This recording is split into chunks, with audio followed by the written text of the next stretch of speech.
Well, welcome everyone to our 3D printing workshop on with using Blender. Uh, I'll introduce myself and also Ray will introduce himself. So my name is Alvaro Alvarez. I'm the Innovative Media Librarian at UCR, and let Ray introduce himself. Hi everyone, my name is Ray Gonzalez and I am the Maker Services Coordinator and I manage the Creat'R Lab, which is the makerspace at UCR Library. Yeah, guys. So I shared my screen. You should all see the slideshow for 3D printing. So I'm basically gonna start by just going over one of our presentations on 3D printing, just so you know what it is, how it works, and our services at the Creat'R Lab and the library. So once COVID is over, you guys are free to come and use these services, and we'll talk a little more about them in our presentation.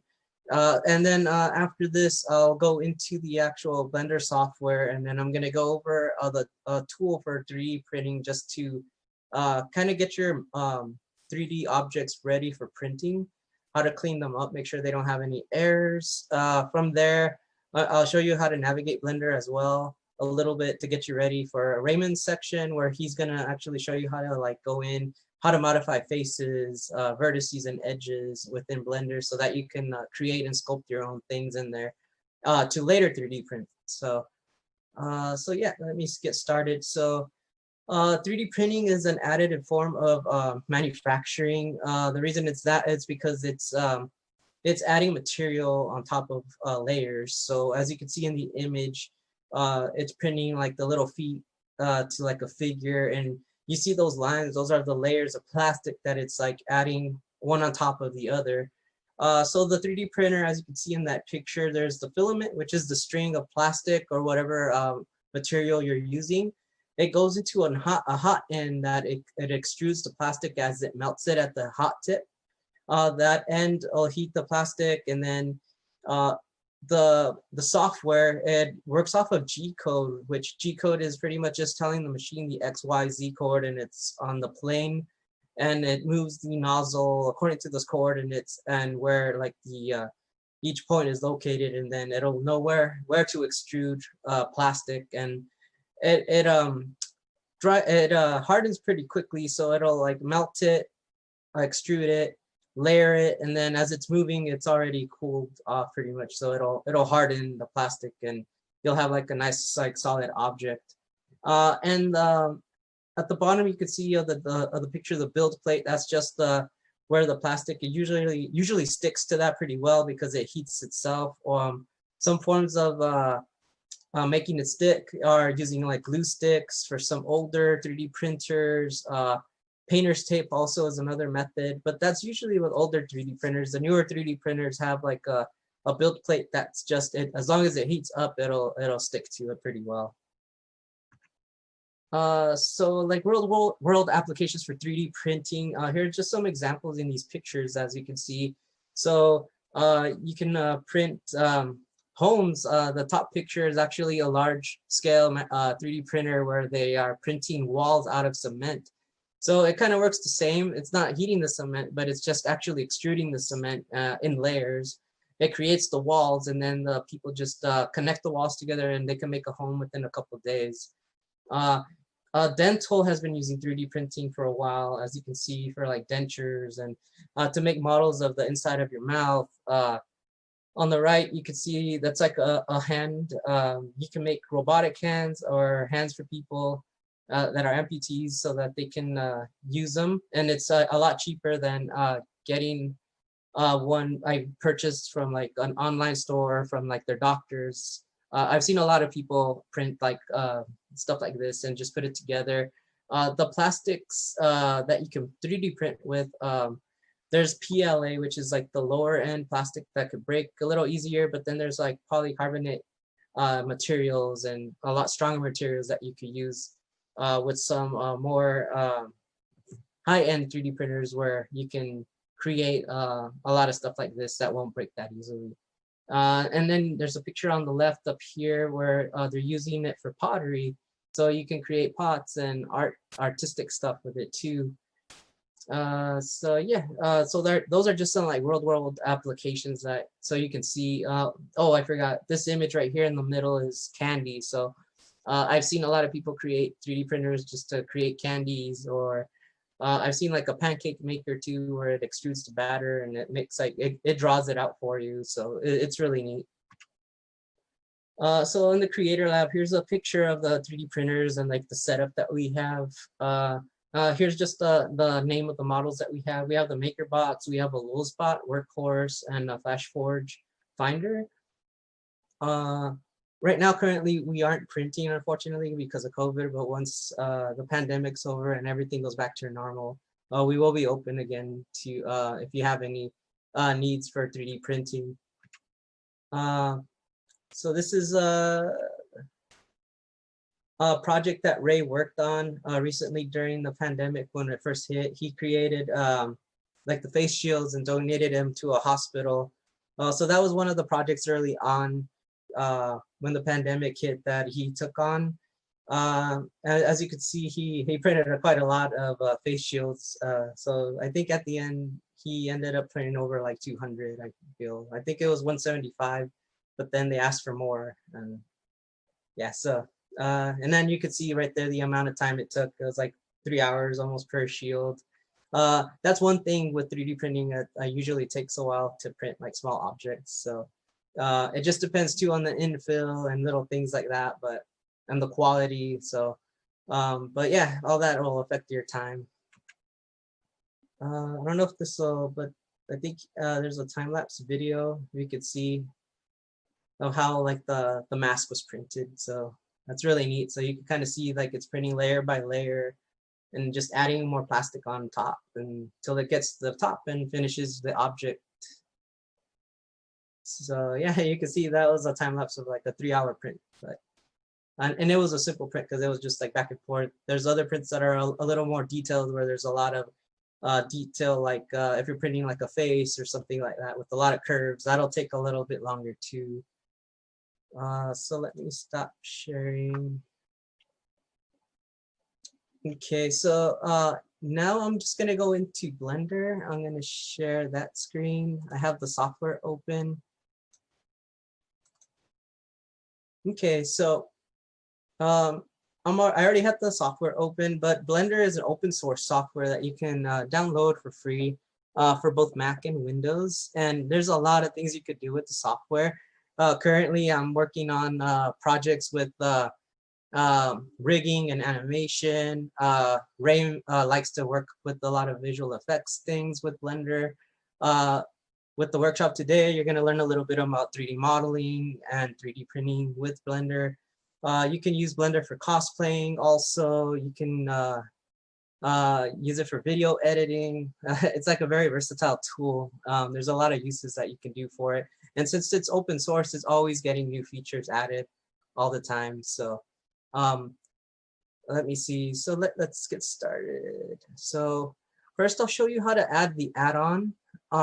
So to add the add-on to check for like errors and stuff like that on your 3D mesh, you would go to edit and then preferences when you get into Blender.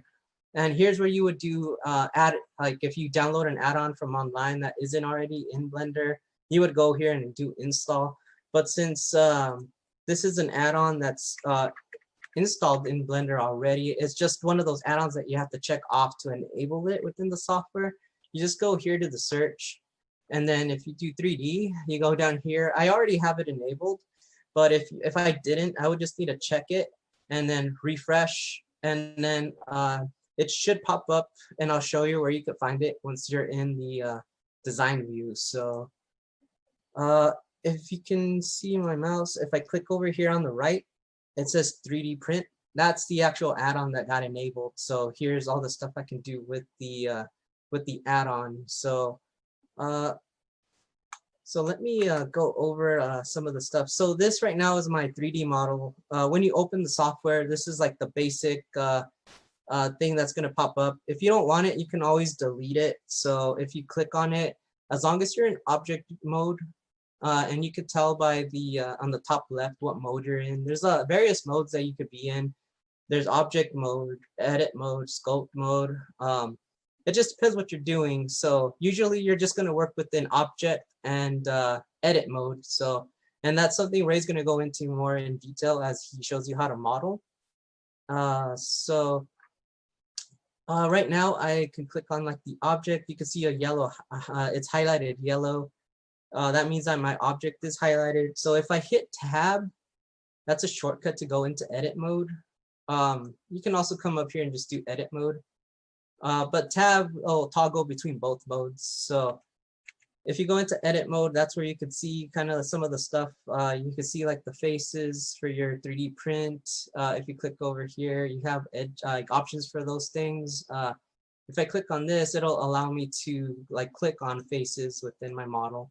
And Ray's going to go into all that stuff too, where you could click on these things and modify them and like extrude them, scale them, and all that stuff. If I want to work with vertices, then you see I can click on the various dots and manipulate those on my mesh, or I can work on with the edges. So it's like the line between the two dots. That's your edges on the 3D model. So over here on the left is just all the tools, like the toolbar that you have. You can select the box, move the cursor, move your object. Let me see. So if you could see, I'm in object mode. I clicked on move, and then you'll get these arrows. So then now I can like move my object within the X, Y, and Z axis. So I can click on this, and while I'm moving it, I can click on, I can move it to on the Z axis. So it just depends what you're trying to do. If I want to rotate it, you could click on this. Then you can rotate on individual axes. So it's really, it's just, there's also shortcuts, which will get very useful when you get a little more advanced with Blender. So for rotate, it's just R. And to move is just G, but you have to make sure that you've highlighted or selected your object. So right now it's selected, so I can grab. So I just clicked G on my keyboard, and now I'm able to freely move it around the work plane. And also, if I wanted to rotate, I just clicked R on my keyboard, and now I'm able to rotate. And as I'm doing this, I can click on X, Y, or Z, and that'll lock it to that axis, and then I'd be able to rotate it on that as well. So right now I'm in edit mode. Go back to this one. Here you can scale, transform. So scaling is just making it smaller and larger. So these are just some of the basic tools. And when you go into edit mode, it gives you a lot more. Like you have like these tools over here, like the knife that could cut into the planes and to the faces, and the loop cuts, the bevel. I think Ray's gonna go over a lot of this, so I'm just showing you for now. That's the tools that you're gonna use as you're 3D modeling and creating your objects. So let me delete this guy. So I'm gonna go into object mode. I'm gonna click A, and then I'm just gonna hit delete on my keyboard.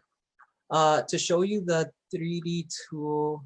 Oh, I think it went away. I might have to restart my Blender. Let me see. Yeah, sorry, I need to restart my Blender really quick. Let me stop sharing. Yeah, for some reason, sometimes like the add-on goes away, and I have to like restart the software. Let me see. Don't save.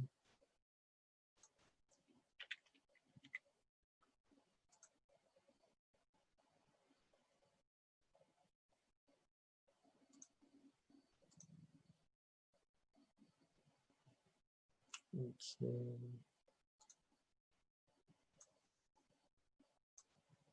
Okay, so I'm back on the screen. So let me see. So to get to that tab where like my add-ons were, I just click N, and you see it's back. So I don't know why that Blender does that sometimes, but if it happens where you're missing one of your add-ons, you just have to restart the software, unfortunately, and then it'll pop back up. So so yeah, let me delete this guy. Oh, it might have been because I deleted it. So let me see.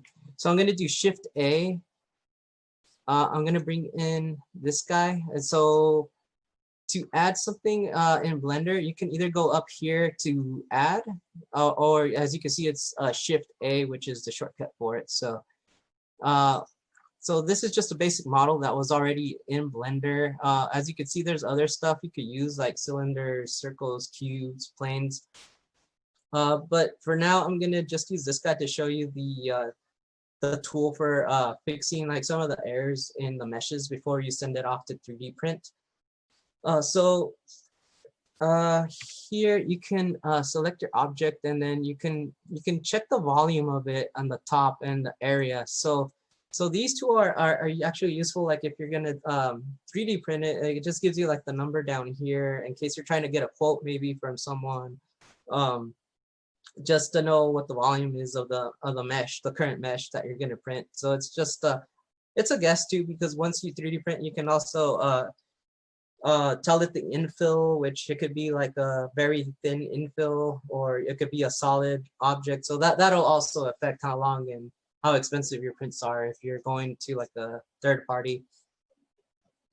So over here, if you do select check all, it's going to check for a lot of different common errors in 3D meshes. So you can see the result. I have like, it says non-manifold edges, there's 42.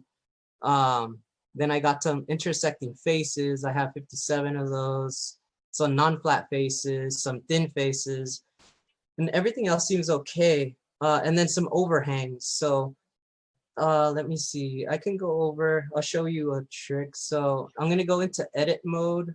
So now you see, I can click on these individual errors. So if I go to like non-manifold, those are usually holes within your mesh. So when the 3D printer is reading the like G code and stuff, it'll have like some holes in different places in the mesh. Sometimes that'll cause an error and cause like the print to fail. So you always want to check these. Sometimes they don't cause the issue, but it's always good, I guess, to just for preventative measures to check to see if you have any manifold edges.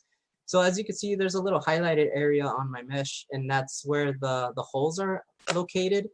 So if you do Shift H while in edit mode, that'll hide the rest of the mesh, and then you can kind of see where the errors are. So yeah, you can see it's around the eyes that it's finding some holes. So whoever created this, I guess, left some spaces or gaps and didn't connect the pieces well.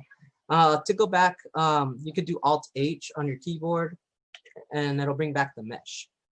So intersecting faces, I'll show you that. So I click on that, it shows that there's some faces that are probably overlapping on one another. So they're intersecting at some point.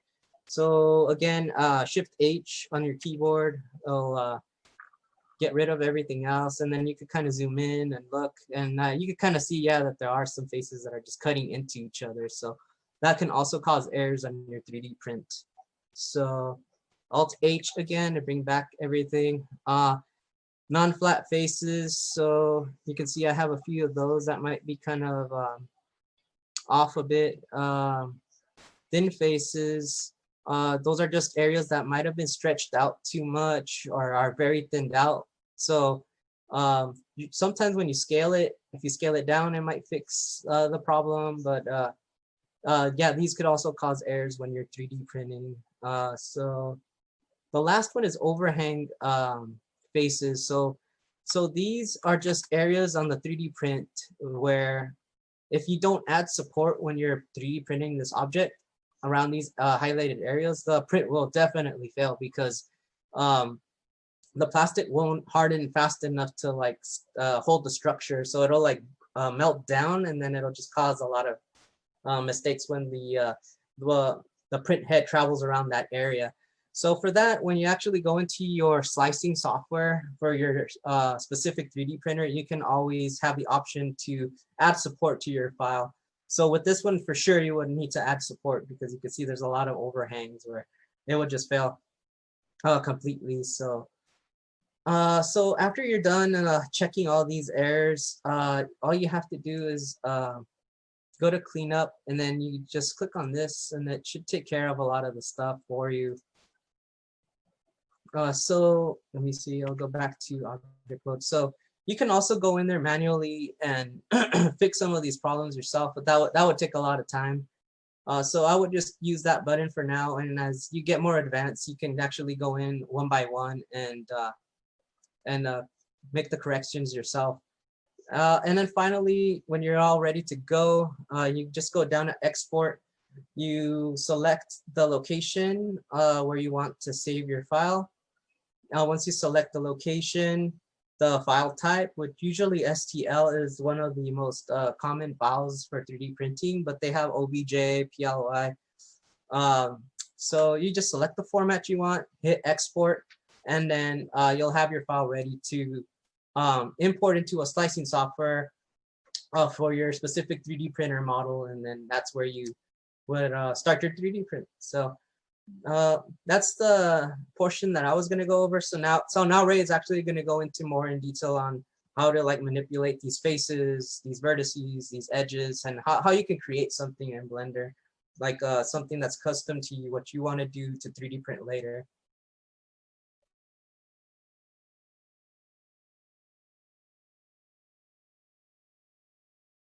Okay, so yeah, so I'm gonna show you how I like to set up my project for 3D printing. So right now by default, if I go over here, let's see, which one is it?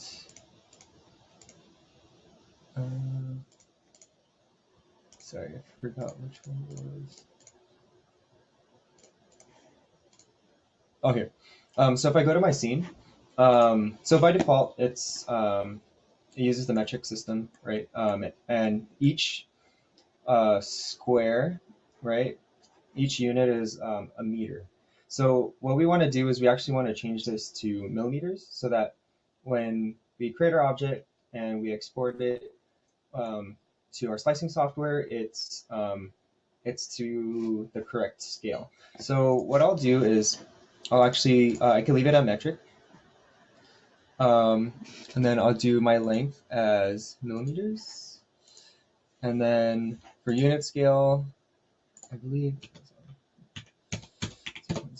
oops. Sorry, 1 second.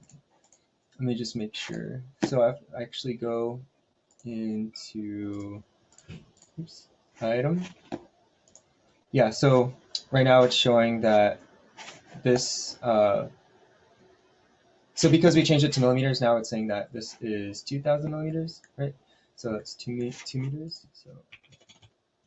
So now if I change this to 1,000, the unit scale, now each square is a millimeter. So now I could actually, in our navbar under transform, so if I go to item and then transform, I could actually type in the size that I want. So let's say I want it to be, oops, 5. Yeah, 1 second. Oops. Let me see. I'm trying to figure out why it's not.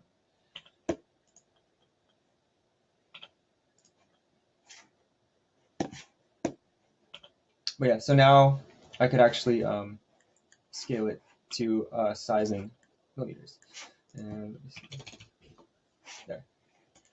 Oops. Oh, it's the unit scale. Hold on, sorry. Why is it? Oh, 0.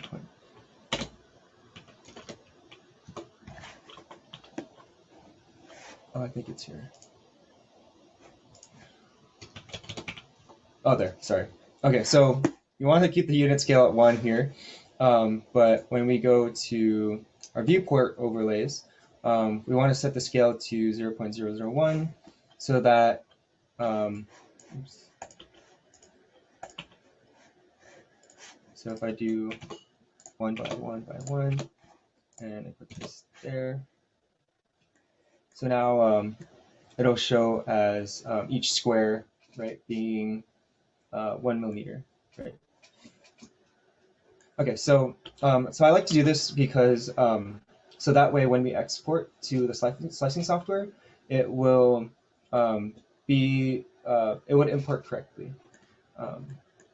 So if I create something here that's, you know, let's say I make a cube that's 5, like 5 cubic millimeters, it'll actually print as 5 cubic millimeters. After importing it into the slicing software. So now what I'll do is I'll kind of show you what I can do to kind of create objects and go a little bit more detail on how you could manipulate objects. So what I could do is, let's see. So I'm just going to hit Shift A, right? That's the shortcut to add various objects. So I'm just going to go Mesh, and I'm going to use a let's see, a torus, right? So this is kind of like a ring. So I could actually, if I hit S, right, I could scale it up, or I could type in my measurements here as well. Right. So now if I select my object and I hit Tab, that'll bring me to edit mode, or you could click here and go to object mode or edit mode, but Tab toggles between object and edit mode. So here I'm able to actually manipulate the, let me just adjust something here.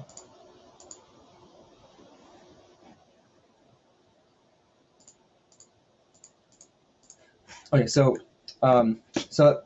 this allows me to manipulate the different vertices, edges, and faces of that object. So for example, if I wanted to select, this vertex right here, right? So if I look up here, there's different types of selects. I could do vertex select, edge select, and face select.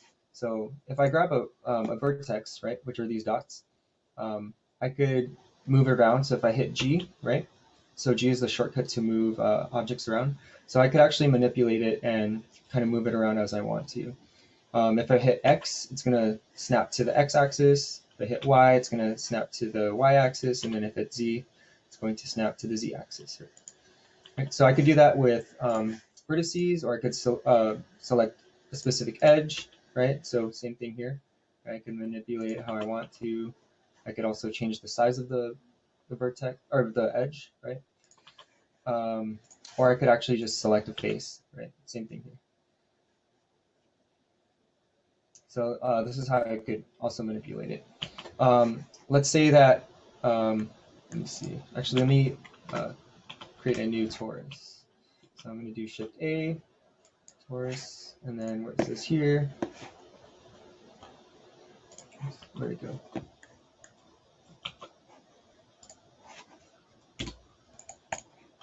Oh, why isn't it showing up?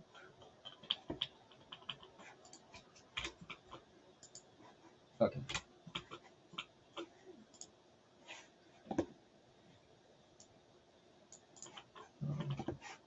Okay, I'll just select the cube. Okay, so I'm gonna select my cube, right? And hit Tab again to get into edit mode. What I could also do is, so by default, for example, if it's a simple object like a cube, right, I can't do much to manipulate it, right, if I'm in edit mode, because there's only so many edges and vertices and faces that I could manipulate. So what I could do is if I hit if I select A to select everything, and I go to edge and then subdivide. So actually, I could actually divide these faces into multiple faces. So I could even just select, let's say I just want to do this face right here. So I'll click on face select, and then I'll select this face, and then I'll go to edge and then subdivide, right? So now it kind of divided that into with one cut on the x-axis, one cut on the y-axis. But I could actually increase that, so I have more subdivision, right? So once I hit enter or click out, then now I have more vertices, edges, and faces to work with. I could even just select A, and then if I do the same thing, subdivide, right? I could select how. Let me do that again. Control Z to undo. Then I'll go to edge and then subdivide, and then all these cuts. I could add more cuts if I want to. Okay. So now I have more vertices, edges, and faces to work with. What I could also do is if I select a face, right, I could move it up, right? But if I hit E, that'll just extrude it up, right? So if I just needed that one face to move up, this is also a good way to add like make the shape more complex. So for example, especially for cubes, so I'm just going to add a new cube, right? I'm going to move it up, hit tab to go to edit mode, right? So now what I could do is I'll select this face, right? I'll hit E to extrude, right? And let's say I wanted it like that, right? So now, now what I could do is I could even make like a simple, like I could start to form like, let's say a body, like almost like a body figure. So, so I'll extrude this way, right? And then I could grab that face and shrink that down. Oops. Right? And then now I could extrude this out, right? And then I could actually make it face, oops, kind of make it face down a little bit, or kind of tilt down. So you could kind of like, you know, start to keep extruding and manipulating the object. Okay. There's also a bunch of tools within edit mode that if you want to like really get into it, you could, or if you really wanted to manipulate your object. So for example, I could add like if I want this to be curved, I could select that edge and I could go to bevel or hit Control B, and then it'll start to add this bevel. But as I go into the settings right here, if I increase the number of segments, it could actually smoothen it out as well. Right, so it's just adding segments, and then as it adds more segments, you know, the effect is that it smoothens out. So once I click out, so now I have a smooth smooth edge right there by using the bevel tool. There's also loop cuts. So I could select if I want to add a loop cut here, right? I could also click and drag, right? So now as I add these loop cuts, I could also manipulate, you know, I'm adding more edges, so I could actually manipulate these, and faces, so I can manipulate these as well.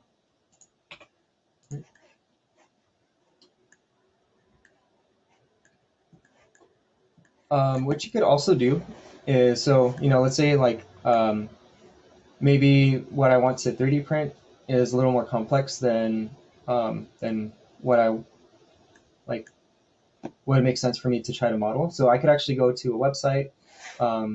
So one website is called thingiverse.com. Let's see, I can bring up a new screen. So if I go to thingiverse.com, I could kind of find 3D models that online that maybe I want to 3D print, but let's say like I want to customize it a little bit. So what I could do is I could, let's say I'll just download this Bulbasaur. So I'll just go to Think File and then download.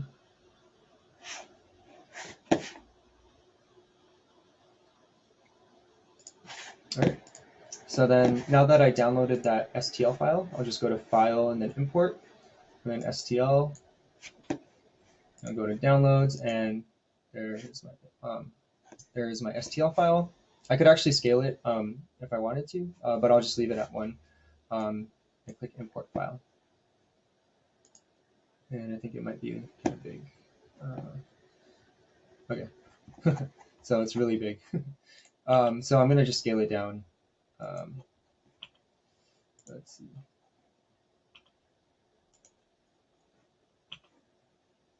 So let's say about 5 centimeters. Okay, so let's say that I want to manipulate this. So I could actually, same thing as like any other object, you know, any mesh that I could add here, I can manipulate it as well by hitting Tab.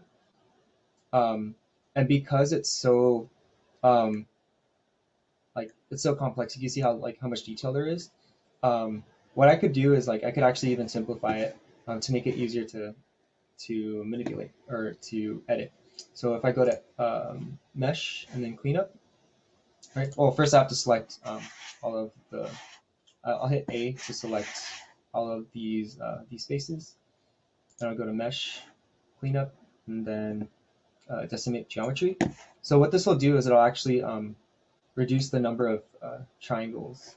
And I think my computer is taking a hit by trying to process that. Oh, oops.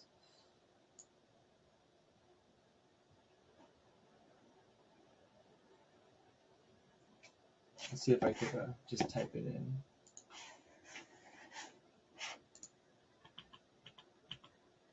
Okay, let me try that again.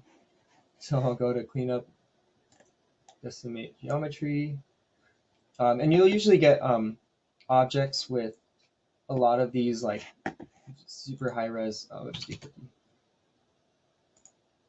Oh, actually, oops, 5 maybe.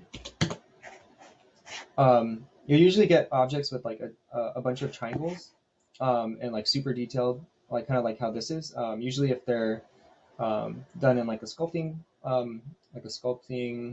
software, like a 3D sculpting software, or usually 3D scans tend to be very complex and very high detail objects. So I'll probably try 1 point or 0.2 just to try 0.05.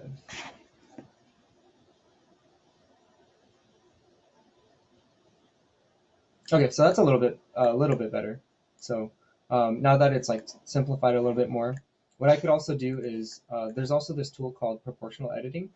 So as long as it's on, if I select, let's say a face, oops, let me select this face. So if I, oops,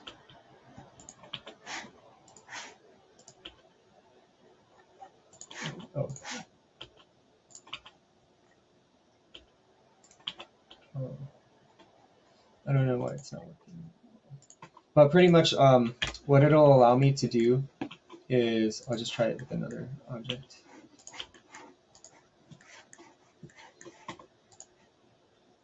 And then I'll subdivide this.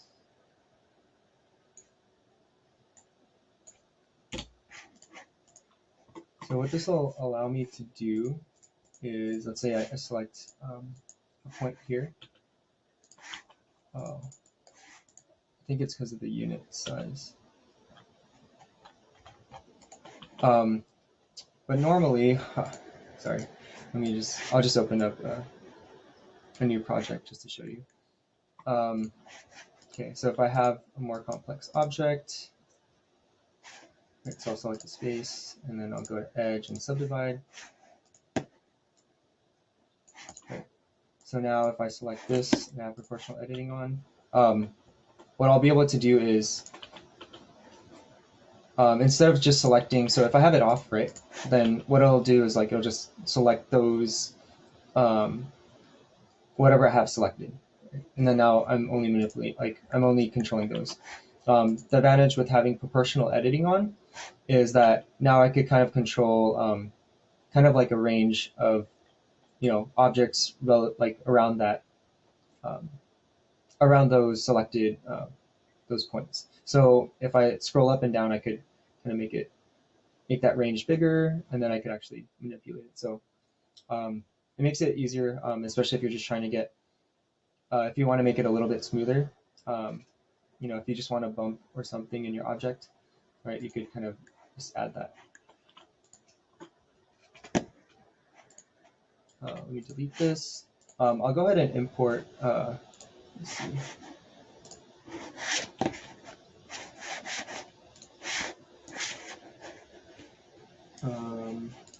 I had an object. I think it was accidentally deleted. Hold on. Yeah, I think I accidentally deleted, but I'll find another object. So what I just downloaded I'll go back to Thingiverse, and then I'll just type in Turkey, and I saw this napkin holder. So this one. Right, so I'll just download this, and then I'll go ahead and import it.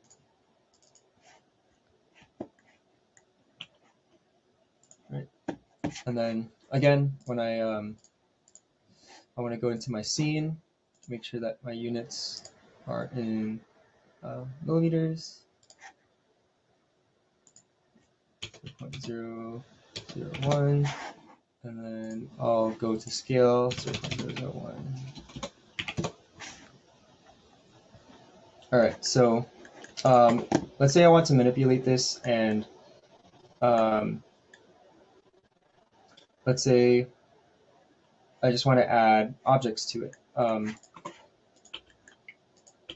So what I could do is I could add a mesh, right? And I'll select, let's say, a cylinder. So maybe I want, I don't know. For some reason, I want to add a cube right here.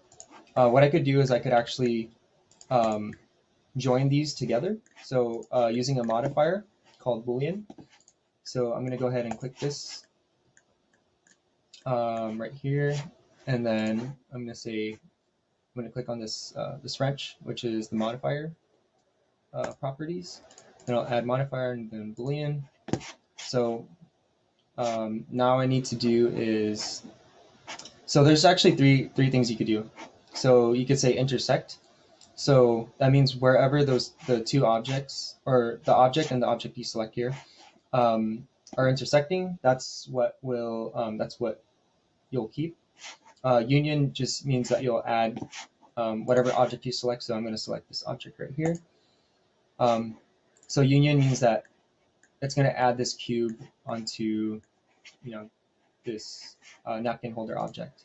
Intersect just shows that you see how that there's like that orange outline. So that's all that's going to be left. So it's wherever is intersecting. That's what Blender will keep.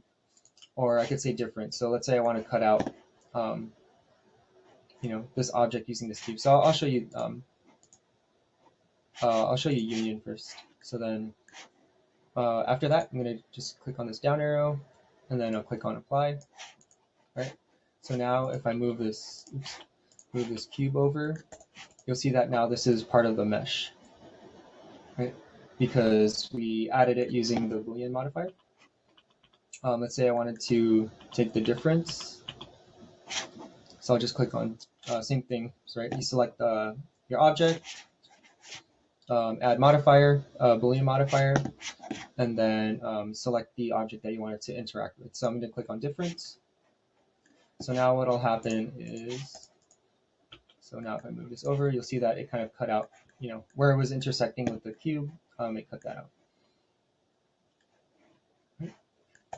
So let's say that, so once we're ready to 3D print, and let's say this is the object that we want, I'll actually just add it. I'll just do a union instead. Right. So now what I could do is I'll select the object that I want, or the objects that I want. Then I'll go to File, Export, and then I could export as different files, but I'm going to select STL. So what I could do is I could actually I could either select by default it'll export all the objects that are in the project, in the Blender project, but I could also just say selection only. So anything that's highlighted or selected, that's all that's going to export into the STL. So I'll just say turkey. Right.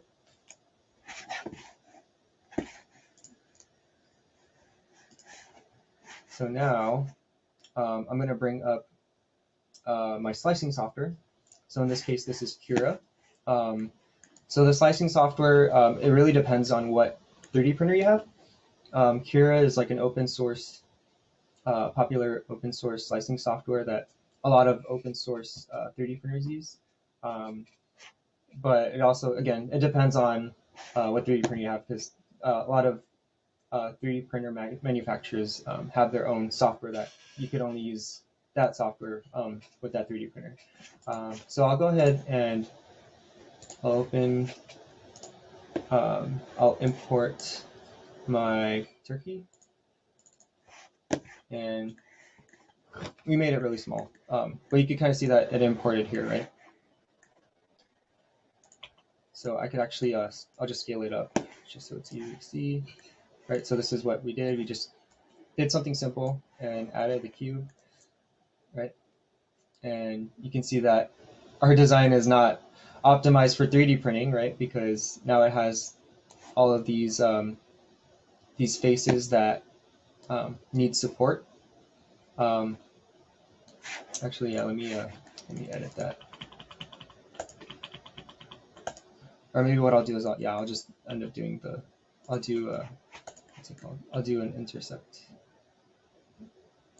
So then, I'll do a difference. Okay, so select this, I have my Boolean modifier, I'll select difference, and then I'll select the object that I wanted to intersect, or to get the difference of, and then I'll hit apply. So now we have this object, which will be a lot better for 3D printing. So I'll go ahead and export, and I'll just overwrite that. I'll go back to Cura, and I'll open that file again. All right, scale it up. All right, so now once we're in our slicing software, now we could add, change the different settings, such as the layer height, the infill, and I could show you what that looks like. So 20% infill and 0.2 millimeter layer height, and then I'll also add support. Now if I preview it and I slice it, right, so it actually show me all the layers that it will use. This is pretty much what it'll look like when you 3D print it, right? So now, just to show you what it looks like on the inside, I think it's here. Oh, there. So as you can see, this is the infill, right? So you can see how it's not solid or hollow. It kind of has like this kind of this mesh structure inside. So if I actually increase the infill,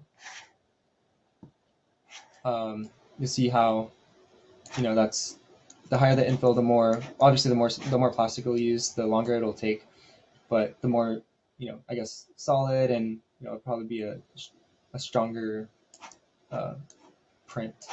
So let's say that I bring it down to like, what is that, 10%, right? And I slice it. You can see how the difference, right? So it's a little bit. It is a small object, so by changing the info, it doesn't affect the time too much. But as you print, larger objects, more complex objects, the infill might, be the difference of like infill percentages might be between like 30 minutes to maybe an hour, depending on how complex your project is or your object is. Same thing with layer height. So if I want it to be really thin layers, it's going to be higher detail, right? But then it'll take longer. So you can kind of see that there's more layers, thinner layers that are making up my 3D print. Right? But by default, we usually just do 0.2 millimeter layer height and then 20% infill. So once you have your settings done, or your print settings ready, then you could just export this, or if your 3D printer is, if you're able to print through USB, you could just print it using your software. So yeah, that's kind of the basics of like, how to 3D model in Blender, how to get it ready for 3D printing, and then just showing you what it'll look like once you get that 3D model from Blender, and what it'll look like in your slicing software. I guess, let me see the chat. Are there any questions about Blender or 3D printing?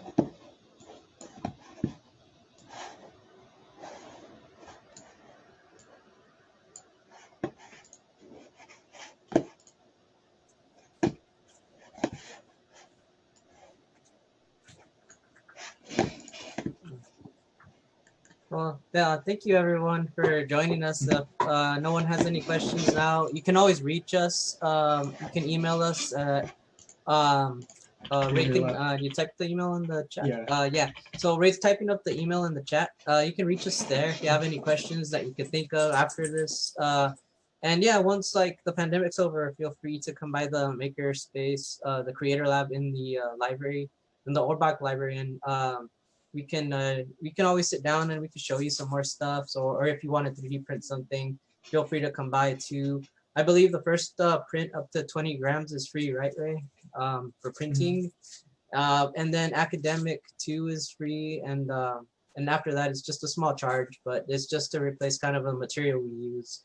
So and usually it gets a little busy towards the beginning of the quarter and the end, like usual. So in the middle is probably the best time to come by and print, because it will build up and there'll be like a longer wait time. And yeah, thank you. And also keep an eye out for some more workshops on Blender. We might do some next quarter on actually using Blender to rig a character for animation. We might do some more visual effects stuff. And also we're gonna have me and Ray created a virtual environment of the Creator Lab. So it's gonna be the virtual showcase that we're gonna have next Monday.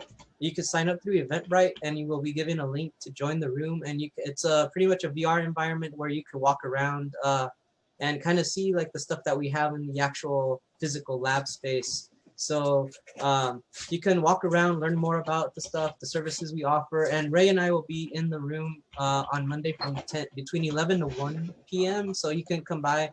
You'll see us in our little avatars, and you can talk to us, and I'll be happy to answer any questions for you at that time. So. Yeah, thank you everyone. Do you have any questions? I guess one more chance. If not, we will hopefully see you soon.